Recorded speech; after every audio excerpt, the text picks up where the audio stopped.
കടമ്പഴിപ്പുറം പുലാപ്പറ്റ ശ്രീ കുറുമ്പ ഭഗവതി ക്ഷേത്രം താലപ്പൊലി ജനുവരി 2-ന് നടക്കും. താലപ്പൊലിക്കു മുന്നോടിയായി ക്ഷേത്രത്തിലെ ഉപദേവത പുനഃപ്രതിഷ്ഠകൾ നടന്നു. ഉപദേവന്മാരായ കോച്ചുമുത്തൻ, കണ്ടൻ, മുണ്ടൻ, കണ്ഠകർണൻ എന്നീ ഉപദേവന്മാരുടെ പുനഃപ്രതിഷ്ഠാ ചടങ്ങുകളാണ് കഴിഞ്ഞ 2 ദിവസമായി നടന്നത്. ക്ഷേത്രം തന്ത്രി പനാവൂർ കുട്ടൻ നമ്പൂതിരി ചടങ്ങുകൾക്ക് കാർമ്മികത്വം വഹിച്ചു.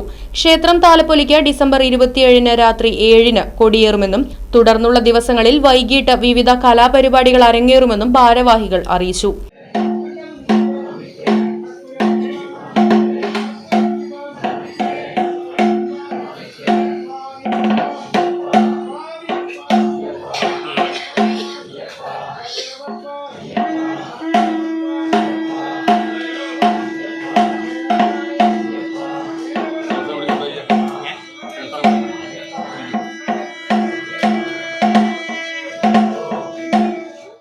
News bureau, Palakkad.